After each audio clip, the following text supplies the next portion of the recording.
All right, ladies and gentlemen, welcome to the Underground. This is your host, Joe Black. Thank you guys for joining us again. Today, we're going to talk about the political and medical implications of COVID-19. So I'll just tell you from my perspective right here, I'm a public health emergency manager. That's one of my job titles. So I do know a little bit about the subject. While I am not a medical professional per se, my job is going over plans, coordinating with other organizations. So I do have some knowledge on it. I do the logistical things and things like that. But I thought maybe you guys would benefit from hearing from some medical professionals on this subject. So first of all, I'm just kind of do a little overview on what's going on with COVID-19 here in the U.S. and the world in general. So in the U.S. right now, we have approximately 4 million people who have been affected with COVID and 145 people who have lost their lives due to COVID. This is my channel and I do mostly this is political, and I will just tell you from right off from the bat, I think the Trump administration has done a horrid job looking at COVID. We have disengaged from the World Health Organization in the middle of a pandemic. The Trump administration has silenced the Center of Disease and Control and not taking heed to any of the advisements that they given. In April, what we thought was the height of the pandemic, we had 35,000 people per day coming up with COVID. We were supposed to be over the height, and now we're around 70K a day. So that's where we are today. I would like to, from right here, introduce our panelists. First is Stacy Green. She has a master's degree in community health administration, and she's a nurse. And Percy Hargrove, he is a physician's assistant with over 20 years experience. Welcome. Thank you. All right. So I got a couple of questions for you guys, and I'll start with Percy first. What do we know about COVID in general, and what's the effect on people with comorbidities, or as for layman talk, underlying health issues? All right. So first thing we got to know is that COVID, or a type of coronavirus, and we have a lot of coronaviruses. I mean, that's one of the viral processes that we learn a lot about. But COVID is unusual in that we just don't know a lot of the pathology of it. So what we think is that it actually elicits a lot of inflammatory changes, especially to small, vascular, so small blood vessels. And so that inflammation actually prompts your body to do what it does, because when your body sees stuff, it actually starts to protect itself. But some of the protective mechanisms that it uses actually cause the problem. So you'll actually get a bunch of inflammatory mediators, and you'll start to have the inflammation in the vessels, which can affect filtration at your kidneys. It can affect, oxygen transfer in the lungs. Long story short, it just really messes up the small vessels where most of the work of the body actually occurs. And that's why these people are coming in with a bunch of lung issues and super low oxygen concentrations when they hit the door, and kidney failure and weird skin changes, and even things like conjunctivitis and stuff that are under-recognized, man. So this, and as you've already hit upon, if you have comorbidities already, and comorbidities like blood pressure, diabetes, obesity, all of that stuff messes with your large vessels and your small vessels already. Now you're going to add some COVID on top of it. And when you have somebody who has no physiologic reserve, now you make them sick. Man, it's a bad outcome all the way around. So. Okay. Right. Stacy, do you have anything to add to that? Yeah, I would like to add very briefly that Something I've always understood about viruses, and don't get me wrong, I'm not a subject matter expert when it comes to virology, but something I do understand is that viruses are extremely smart. Viruses know how to mutate quickly enough to trick your own immune system into not even recognizing them, not fast enough for you to deal with them, at least. And I don't know, I would love to hear Percy's perspective on this, but when I try to break this down to people who don't know much about medical community or microbiology, I like to compare it to, and I could be wrong in this, but this is what I think. I like to compare it to having people think, did we ever get rid of the flu? Did we ever get rid of common cold? Did we ever get rid of chickenpox? Viruses are tricky. They're dangerous. They're smart. And there's several of them out there. And I guess what I'd like to add to what Percy mentioned is that our culture has to get out of this mentality that we're going to go back to normal. There is no more normal. Mm-hmm. There's going to be a new normal, but there's no normal. This is something we got to learn to deal with, live with, understand, manage, mitigate, and press on, and survive through. And I don't think that's being emphasized enough, in my opinion. So that's what I'd like to add to that. Okay. So masking and social distancing, does it help, or is it an infringement on individuals' rights? I myself, I would love to go back to my life of going to concerts and going to sporting events and hanging out with people. But where are we at with that? What is, there's a lot of stuff in the news. You see people get upset when they go into a store and they're requiring them to wear a mask. Or, I've seen people take masks off of other people.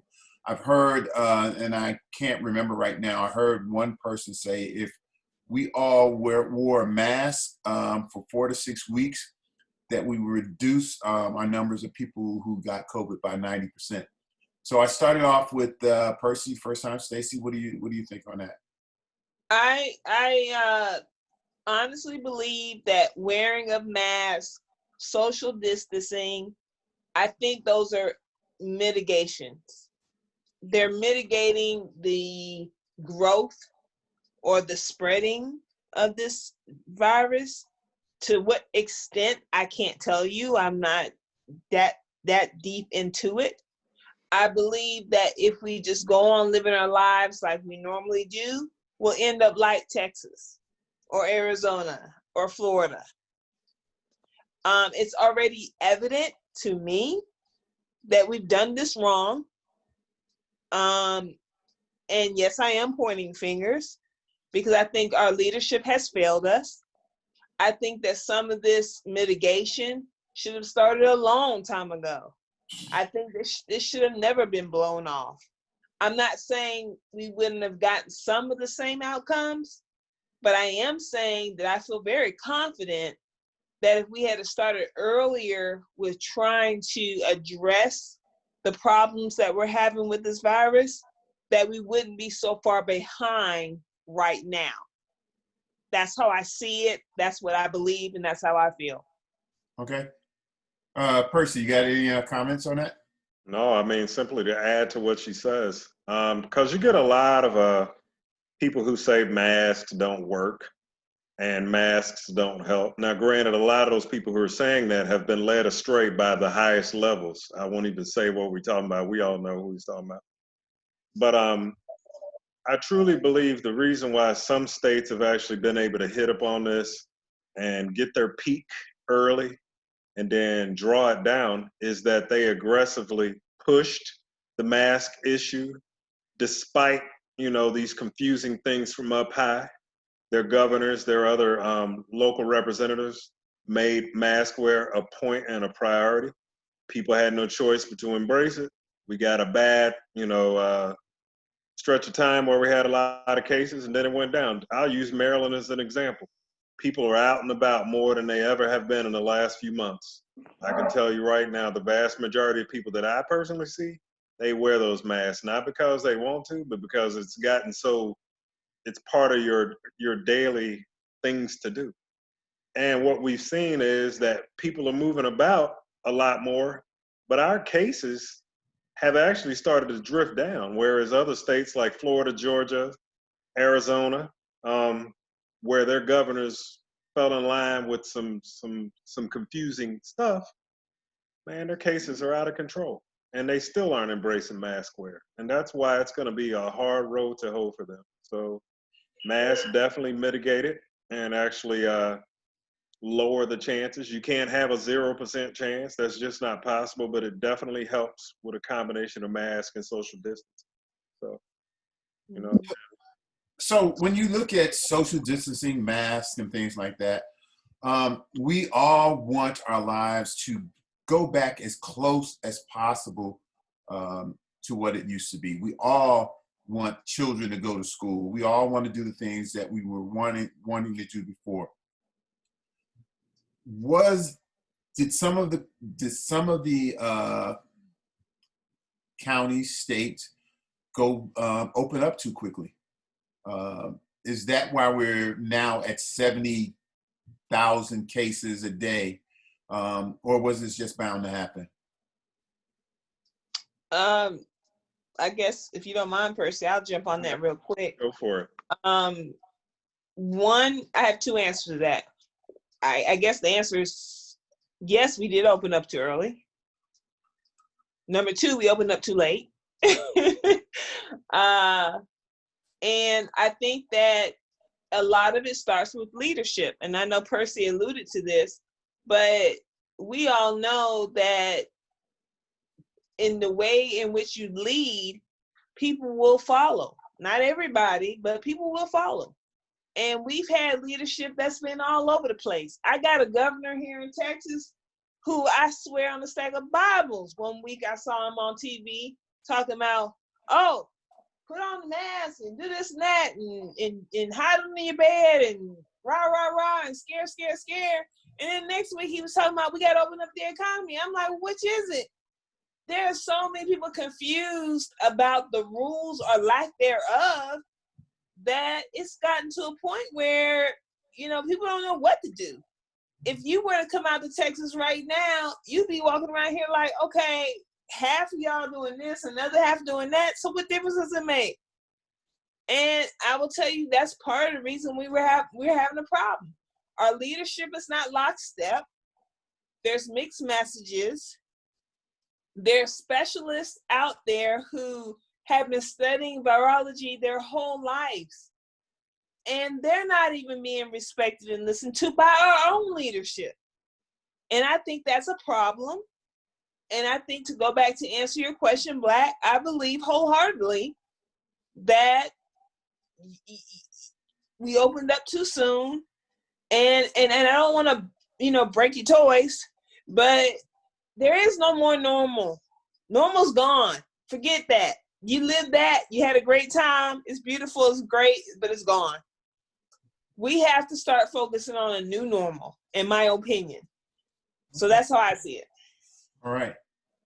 Percy. Hey, I'm going to tell you because obviously I'm not going to steal her thunder on that. Let's just say, of course, a lot of us spend a lot of time in Texas for one reason or another. And I have a lot of friends in San Antonio and Houston. Texas never fully shut down, ever. I'm talking to friends when we are locked down, trying to wonder if we could go to the grocery store in Maryland. I'm talking to them, and the ones who were concerned about it were like, hey, we didn't shut down at all. Everybody's just running around. And so that's where we lost our advantage. So in states like Texas, Florida, Arizona, they should have been able to see what was going on in New York, New Jersey, Massachusetts, and Connecticut, and be like, oh, it's only one step away from us. But rather than actually, say, hey, we need to be proactive, they just sat back and followed some ill leadership. And allowed the virus that was definitely already in their states, because I truly believe the virus has been here in this country since last fall, despite what they might think, and just allowed it to further spread. And then all of a sudden, the virus does what it does, and it starts to create a bunch of pathology and a bunch of sick people and overwhelm health systems. And now all of a sudden, it's an emergency. No, it was an emergency 3 months ago. You Right. know, the time to switch it was 3 months ago. But you know, we are where we are now because of some very poor leadership and people who, in my opinion, just never took the seriousness of this thing as serious. They didn't. You know, and when we're talking about Florida, I find it funny when I reflect back on Governor DeSantis, when they were talking about people when Florida's numbers were still relatively low. And we went all the way up into May, June, and they were talking about we owed Governor DeSantis, an apology. And now look and see where Florida is now. Mm-hmm. But how can we, as a nation, now we're at where we're at. We're at 70K. What do we do to mitigate it and get this under control? I'll start with you first, Percy. Well, the main thing is, as we've hit upon several times, you can't have three different directions that you're going in, this way, that way, one way. The people who are the specialists, the people who know the most about viral processes, infectious rates, epidemiology, all of that, those are the ones who need to be leading us, not a bunch of people who are looking at their pockets, who are looking at the politics of this matter first. The sad thing about it is when you say, how can we mitigate this? I don't know if we fully can, because there are truly 30 to 35, maybe 40% of people who either believe this is a hoax or not serious, or they don't believe in mask wear and they're going to fight it to the death. And of course, we've seen the stories of them being, you know, extremely opinionated in their opposition to it, only to find out later they've contracted COVID, and then later some of these folks passing away. So it's like, I don't know. You know, the only way we're fully going to mitigate this is continue social distancing and hopefully we come up with an effective vaccine, because I think these next couple of months are going to be pretty bad, to be honest. Stace? Yeah, I would definitely agree with Percy saying. I'd also like to add the fact that Percy mentioned he believes the virus has been here since, at least here, and I'm assuming, Percy, you meant here in the United States. Here in the States. Last fall. I have had that thought, but I've even thought further in terms of, and I know Black doesn't like this, but this is the way I think. I believe it's not by coincidence. I think this is by design. That's my opinion. That's my conspiracy theory. And I believe that when you have something by design, you think in ways of how can we keep this thing going. That's one thought that I have.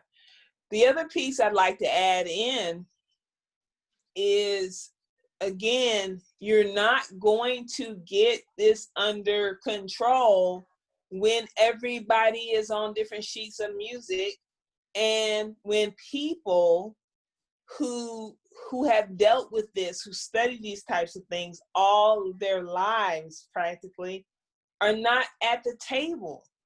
When you have, and I think Black, if I'm not mistaken from your slides, you want to get into this, but I can't help but mention, when you mix politics in with science, I'm a scientist. I believe in science for lots of reasons. One, science doesn't tell me wrong. It's factual. So I feel like we're not going to get it under control until we get on the same sheet of music, until the right people are at the table, to the right people are doing the speaking to this issue, and we're getting the guidance from those right individuals. I feel strongly that, you know, your healthcare workers who at the bedside know a whole lot more than people are sitting in Congress collecting paychecks, telling us what to do. They don't know. They probably haven't opened a science book since kindergarten. So my point is, again, we're going to have a new normal. And that new normal is just going to have to be livable. And that new normal is going to happen when leadership and science get on the same sheet of music and politics moves to the side. All right. So I'm going to leave you with one final question before we go. The one thing about COVID that, as we've seen, that it has disproportionately affected people, Black and brown people. So what do you guys feel about that? Stacey, I'll let you go first. Okay, real briefly, I think I have several feelings about that, but I'll break it down to this.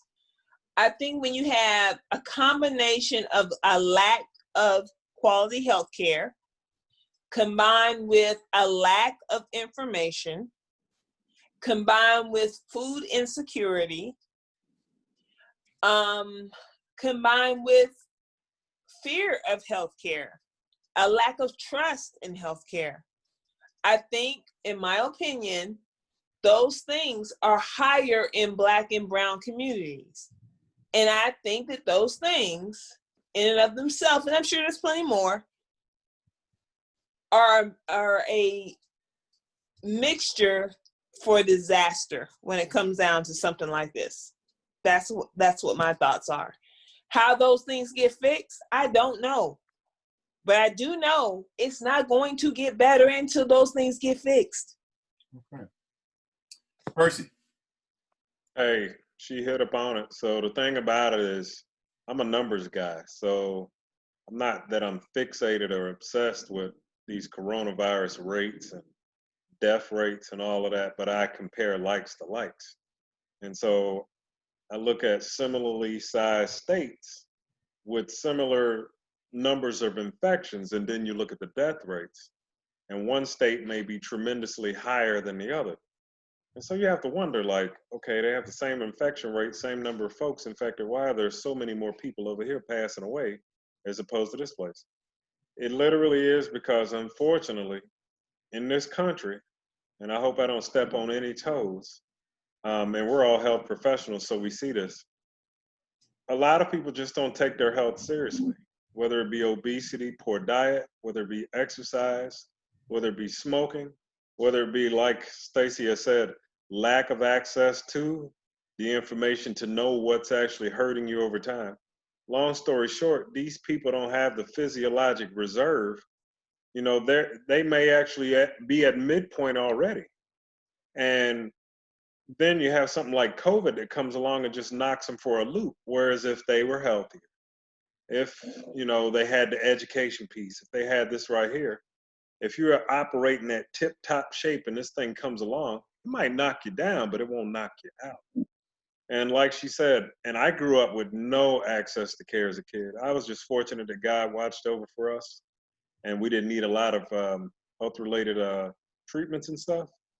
But it's like, it's bigger than just the health piece, man. People, there's so many disparities in care and diet and things here. And I don't know just if any one pandemic is going to fix it or change it. I truly don't, because once we get a virus, they'll go back to the way we were, and we'll ignore the social ills that have been here forever. So. All right. Well, I thank you. Thank you, Percy. Thank you, Stacey, for being part of the Underground. My pleasure. Oh, yes. So the last show we did a review on the book Education Enigma. It was our highest rated show of so far. While this is an editorial channel, we attempt to educate and hopefully provoke change, and hopefully provoke you to do change in your own community. If you like the content of the Underground, please like, share, and subscribe. You can also find me on other social media platforms, Facebook under Joe Black, Twitter under Joe Black at the Underground 20. You are now part of the Underground, and I thank you.